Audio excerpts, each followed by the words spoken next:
نحمده ونصلي ونسلم على رسوله الكريم اما بعد قال الله تبارك وتعالى في القرآن سنة الله في الذين خلوا من قبل ولن تجد لسنة الله تبديلا۔ معزز سامعین کرام، سب جانتے ہیں کہ اس وقت ہمارے ملک ہندوستان میں مودی حکومت نے ایک سازش یہ رچی ہے کہ 3 طلاق جو مسلمانوں میں زمانہ رسول پاک صلی اللہ تبارک و تعالی علیہ وسلم سے آج تک ایک نشست میں دی گئی 3 طلاق کو 3 شمار کیا جاتا ہے۔ اب مودی گورنمنٹ اسے حقوق نسواں کے خلاف اور عورتوں کی حق تلفی بتا کر یہ چاہ رہی ہے کہ 3 طلاق کو ایک قرار دیا جائے۔ اس میں کچھ نام نہاد پڑھے لکھے مسلمان جو اپنے آپ کو روشن خیال سمجھتے ہیں اور جو قوم کی ترقی کے ٹھیکیدار بنے ہوئے ہیں، نام نہاد مسلمان، وہ اس میں بڑھ چڑھ کے حصہ لے رہے ہیں اور اس سے مسلمانوں کے 2 فرقے زیادہ متاثر نظر آ رہے ہیں اور گورنمنٹ کے ساتھ تعاون کر رہے ہیں، جس میں ایک شیعہ ہے، ایک اہل حدیث ہے۔ سب سے پہلے 3 طلاق کو 1 طلاق شیعوں نے کہا اور 7ویں صدی ہجری میں حافظ ابو العباس ابن تیمیہ حنبلی جو غیر مقلدوں کا شیخ الاسلام ہے، اس نے 3 طلاق کو 1 کہا اور اس بنا پہ وہ رسوا کیا گیا، ذلیل کیا گیا، شہر بدر کیا گیا۔ پھر انگریزوں کے زمانے میں غیر مقلدوں نے اس فتنے کو دوبارہ اٹھایا اور آج گورنمنٹ 3 طلاق کو 1 قرار دے رہی ہے تو غیر مقلدوں کی باتیں کھل گئی اور وہ اس میں بھرپور گورنمنٹ کا تعاون کر رہے ہیں۔ لیکن ہم گورنمنٹ کو بتانا چاہتے ہیں کہ آپ ہوشیار اور خبردار ہو جائیں۔ اس سے پہلے بھی جب ایمرجنسی کا دور نافذ کیا گیا، بریلی شریف سے تاجدار اہل سنت حضور مفتی اعظم عالم اسلام رضی اللہ تبارک و تعالی عنہ نے گورنمنٹ کا بھرپور رد کیا اور نسبندی کو حرام قرار دیا۔ آپ نے یہاں تک فرمایا کہ حکومت وقت بدل سکتی ہے لیکن بریلی کا فتویٰ نہیں بدل سکتا۔ الحمدللہ اہل سنت و جماعت بریلوی مسلک کے لوگ جو مذہباً حنفی ہے اور چاروں مذاہب کے نزدیک ایک وقت میں دی گئی 3 طلاق 3 ہی ہے، نہ کہ 1 ہے، اور مسلمان ہرگز اسے برداشت نہیں کر سکتا کہ اس معاملے میں حکومت دخل دے۔ قرآن کریم میں اللہ سبحانہ و تعالی ارشاد فرماتا ہے سنت اللہ فی الذین خلو من قبل، اللہ کا قانون چلا آتا ہے ان لوگوں میں جو پہلے گزر گئے، ولن تجد لسنت اللہ تبدیلا، اور تم اللہ کا دستور ہرگز بدلتا ہوا نہ پاؤ گے۔ شریعت مکمل ہو چکی، دین مکمل ہو چکا، دین کے تمام قانون مکمل ہو چکے۔ اس سلسلے میں گورنمنٹ کو کسی طریقے کے عمل دخل کی کوئی ضرورت نہیں ہے۔ ہم ملک کے قانون کی، ملک کے آئین کی عزت کرتے ہیں، لیکن اگر وہ خلاف شرع ہو، خلاف اسلام ہو تو ہم ہرگز ایسے قانون کو فالو نہیں کریں گے اور حکومت سے ہم کہیں گے کہ وہ مسلمانوں کے جو پرسنل مسائل ہیں وہ اس میں دخل نہ دے، مثلا نکاح، خلا، طلاق، نفقہ، شفعہ، خوراک، لباس، ہبہ، اوقاف، وراثت، یہ تمام مسائل فقہ و فتاوی کی کتابوں میں موجود ہے۔ چونکہ یہ سارے مسائل قرآن و سنت کے ہیں یا ان سے ماخوذ ہے، اس لیے ان مسائل میں تبدیلی کا سوال ہی پیدا نہیں ہوتا۔ مثلا وراثت میں باپ کے مال میں بیٹے کا حصہ بیٹی سے 2 گنا ہے، یہ بات قرآن سے ثابت ہے۔ اب دنیا کی تمام طاقتیں مل جائیں اور بیٹی کا حصہ بیٹے کے برابر کرنا چاہے تو ہرگز نہیں بدل سکتا یہ قانون الہی ہے، مسلمانوں کا خود وضع کیا ہوا قانون نہیں ہے۔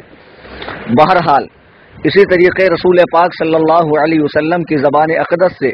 جو فیصلے صادر ہوئے تو قرآن کریم میں رب تعالیٰ فرماتا ہے ما آتاکم الرسول فخذوہ وما نہاکم عنہ فانتہوا، رسول پاک صلی اللہ علیہ وسلم جو تمہیں دیں اسے لے لو اور جس بات سے منع فرمائے اس سے باز آ جاؤ۔ اور جن باتوں پر صحابہ کرام رضوان اللہ علیہم اجمعین کا اجماع ہو گیا وہ اجماع امت کے لیے قابل قبول ہے، حجت ہے۔ اور 3 طلاق کا مسئلہ اور دیگر مسائل، ایسے دیگر مسائل جو مسلمان مفتیان کرام سے رجوع کرتے ہیں اور مفتیان کرام فقہ کی کتابوں سے ان کی رہنمائی کرتے ہیں، تو مسلمانوں کو بھی چاہیے کہ اپنے مسائل میں علماء سے رجوع کریں، کورٹ کچہری کے چکر میں نہ پڑیں۔ کورٹ کچہری کے یہ مسائل ہیں نہیں، یہ کام علماء کرام کا، مفتیان کرام کا ہے کہ وہ مسلمانوں کی راہبری کریں۔ القصہ مختصر یہ، ہم حکومت وقت کو آگاہ کرنا چاہتے ہیں کہ وہ ہمارے دین کے معاملے میں مداخلت نہ کرے۔ ہندوستان ایک آزاد ملک ہے اور یہاں کے آئین میں، قانون میں یہ بات درج ہے کہ ہر مذہب والے کو اس کے مذہب کے مطابق عمل کی پوری آزادی ہے۔ اب ہمارے مذہب میں زمانہ نبی کریم صلی اللہ علیہ وسلم سے تاحال یہ بات ہے کہ 3 طلاق جو ایک نشست میں دی گئی، اگرچہ یہ طریقہ نادرست ہے، اگرچہ یہ طریقہ غلط ہے، لیکن طلاقیں 3 ہی پڑیں گی، نہ کہ 1 پڑیں گی۔ اب گورنمنٹ کا یہ کہنا کہ عورتوں پر ظلم ہے، جفا ہے، زیادتی ہے، تو زیادہ عورتوں کی ہمدردی حاصل کرنے کی کوشش نہ کریں۔ جو مومنہ ہماری بہنیں ہیں، ہماری مائیں ہیں، مسلمان عورتیں ہیں، انہیں چاہیے کہ اس سلسلے میں گورنمنٹ کی جو ان کی طرف سے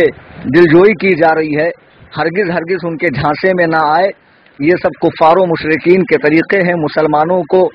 ان کے دین سے دور کرنے کے لیے، قرآن و سنت سے دور کرنے کے لیے تمام عورتوں کا بھی یہ فریضہ ہے کہ وہ حکومت کے خلاف پرامن احتجاج با پردہ ہو کر کرے، اور تمام مسلمان مردوں کا بھی یہ فریضہ ہے کہ وہ اس سلسلے میں پرامن احتجاج کرے اور سختی کے ساتھ شریعت مطہرہ پہ، شرع شریف پر عمل کرے، اور اپنے جو بھی مسائل ہوں انہیں قرآن و سنت کے مطابق حل کروائے، نہ کہ کفار و مشرکین کے یہاں جا کر ان کے سامنے دستے سوال دراز کرے اور ان سے اپنے مسائل کی بھیک مانگے۔ ہرگز ایسا نہ کرے۔ بہرحال القصہ مختصر یہ 3 طلاق 3 ہے۔ اب اس سلسلے میں اگر گورنمنٹ کا ساتھ کچھ انگریز کے پیدا کردہ مسلمان جیسے غیر مقلدین اور قادیانی اور اہل تشیع دے رہے ہیں، تو گورنمنٹ کو معلوم ہونا چاہیے کہ ان کی حیثیت آٹے میں نمک کے برابر بھی نہیں ہے۔ پورے ہندوستان میں اگر غیر مقلدین کا سروے کیا جائے، اہل تشیع کا سروے کیا جائے، قادیانیوں کا سروے کیا جائے،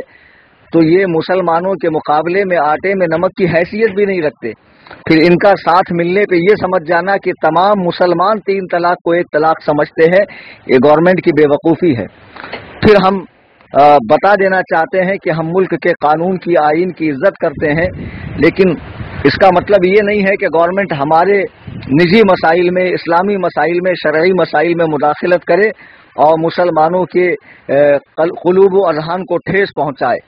بہرحال تمام مسلمانوں کو چاہیے کہ گورنمنٹ کے اس فیصلے کو رد کرے اور مسلم پرسنل لا کا ساتھ دے اس مسئلے میں، اور جو بھی علماء اہل سنت و جماعت بریلی شریف کی جانب سے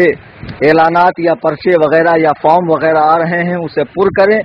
اور بھرپور طریقے سے علماء کرام کا ساتھ دیں، اور گورنمنٹ کو بتا دیں کہ حکومت بدل سکتی ہے، شریعت کا قانون نہیں بدل سکتا۔ ہم اس سلسلے میں شریعت مطہرہ کے پابند ہے کہ 3 طلاق 3 ہے، 1 نہیں۔ اس سلسلے میں آپ میری کتاب ہماری ویب سائٹ سنی جمیعت الاحناف پہ جا کر مسئلہ طلاق کی تحقیق آپ پڑھ سکتے ہیں۔ الحمدللہ اس میں بالتفصیل قرآن و حدیث اور اجماع امت سے اس کا تواتر ثابت کیا گیا ہے۔ اللہ تبارک و تعالی ہم سب کو مذہب مہذب اہل سنت و جماعت ائمہ مجتہدین کا اتباع کر